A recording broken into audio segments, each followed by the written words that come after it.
ఒక బాధ్యత గల సినిమా. ఈ మళ్ళీ రాదే లైఫ్ 2 వారాలుగా ఉషామైరిలో ఇంకా షాద్ నగర్లో నడుస్తుంది. మాకు చాలా కాంపిటీషన్ వల్ల కొన్ని థియేటర్స్ దొరికాయి. బట్ మనకు దొరికిన థియేటర్లో చాలా బాగా ఆడుతుంది. అందరూ చూసి బాగా ఇష్టపడుతున్నారు మూవీని కూడా. ఈ సినిమా ఎందుకు తీయాల్సి వచ్చిందంటే, రోజు మనం చూస్తున్నాము, రోజు ఆత్మహత్యల గురించి రోజు పేపర్లలో చూస్తున్నాము.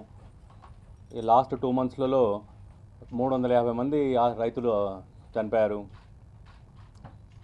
ఇట్లాంటి రోజు మనకు చూసి ఎవరు స్పందించట్లేదు అనిపించింది. దాన్ని న్యూస్ చూస్తున్నాం కానీ పేపర్ తిరిగేసేసి మళ్ళీ వేరే కార్యక్రమంలో వేరే న్యూస్ అంతా చదువుకుంటూ వెళ్ళిపోతున్నాము. అదొక రొటీన్ సబ్జెక్ట్గా అయిపోయింది. సో దీన్ని ఏదైనా చేసి ప్రజల దృష్టికి తీసుకొస్తే బాగుంటుంది అని ఉద్దేశంతో ఒక సినిమాటిక్గా చెప్తే చాలా బాగా రీచ్ అవుతుందని ఆ ఆలోచనతో సినిమా తీయడం జరిగింది. ఎందుకంటే కష్టపడే వాళ్ళకి ముందు నుంచి సార్ ఎప్పుడూ ఉంటారు.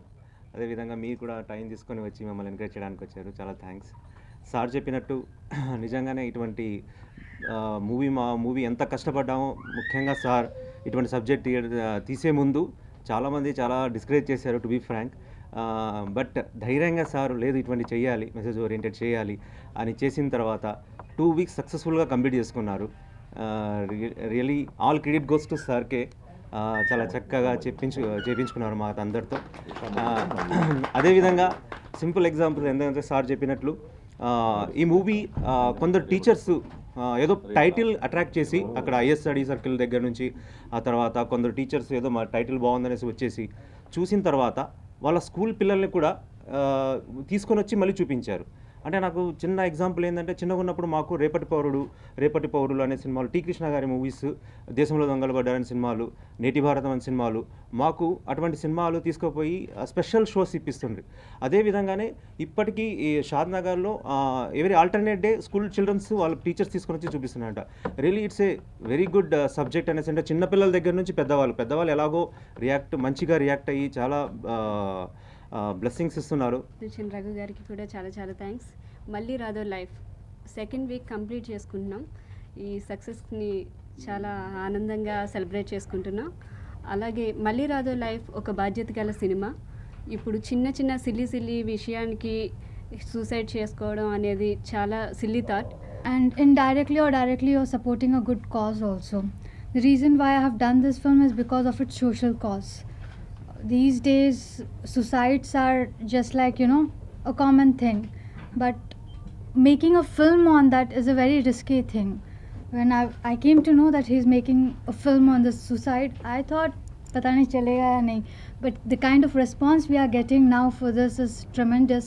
People are loving it, appreciating it in today's society, because this film is made with lot of hard work on a honest subject, and all of us were totally touched by this subject. మళ్ళీ రాదో ఈ life అని ఒక చిత్రాన్ని తీసి ఈ సమాజంలో రైతుల యొక్క పాత్ర కానీ, దేశాన్ని రక్షించడంలో, సమాజానికి సేవ చేయడంలో, సమాజానికి మేలు చేయడంలో రైతు యొక్క పాత్ర ఏమిటని చెప్పడానికి చేసిన ప్రయత్నం. ఈరోజు బెల్లంకొండ రఘు గారి దర్శకత్వంలో మళ్ళీ రాదో లైఫ్ అంటూ ఈరోజు 2 వారాలు సక్సెస్ఫుల్గా కంప్లీట్ చేసుకొని ఈరోజు సక్సెస్ మీట్ని ఏర్పాటు చేసుకున్న రఘు గారికి, సాంకేతిక నిపుణులకు అందరికీ కూడా వారికి అభినందనలు తెలియజేస్తూ, ఇలాంటి సందేశాత్మక చిత్రాలు ఎన్నో వచ్చి ప్రజలకు ఒక నినాదాన్ని ఇవ్వాలని చెప్పి మేము ఎక్స్పెక్ట్ చేస్తున్నాము. ఇలాంటి చిన్న చిత్రాలని ఆదరించి ప్రేక్షకులు కూడా ప్రోత్సహిస్తే ఇలాంటి వీళ్ళ నుంచి ఇంకెన్నో మంచి చిత్రాలను మనం ఆశించవచ్చు. ఈరోజు అందులో రైతుల ఆత్మహత్యల గురించి కానీ, యువత ఒక బాధ్యతాయుతమైన లైఫ్ని వాళ్ళు ఎన్నుకొని వాళ్ళు ముందుకు సాగాలి, దేశ భవిష్యత్తుకి వాళ్ళు ఒక నినాదాన్ని ఇవ్వాలనే ఒక సందేశాత్మక చిత్రం ఈ మళ్ళీ రాదో ఈ లైఫ్. ఇలాంటి చిత్రాలను ఖచ్చితంగా ప్రజలు కానీ, మెసేజ్ ఓరియంటెడ్ చిత్రం కాబట్టి ప్రతి ఒక్కరు కూడా దీనికి సహాయ సహకారాలు అందించి ఈ చిత్రాన్ని ఇంకా విజయవంతంగా ప్రదర్శించడానికి మీ అందరికీ కూడా ఆస్కారం ఇవ్వాలని చెప్పి నేను కోరుకుంటున్నాను. 30వ తారీఖు పొద్దు నుంచి సాయంత్రం వరకు కంటిన్యూస్ ప్రోగ్రామ్స్ ఉన్నాయి. అందరినీ ఎంటర్టైన్ చేయడానికి, ఈ ఫండ్స్ రేజ్ చేయడానికి. ఫస్ట్ నాకు అప్పచెప్పిన ప్రోగ్రామ్, అంటే నేను చేయట్లేదు ఈ ప్రోగ్రాము, నాకు అప్పచెప్పింది చెప్పమని, డైన్ విత్ ద స్టార్స్ అని.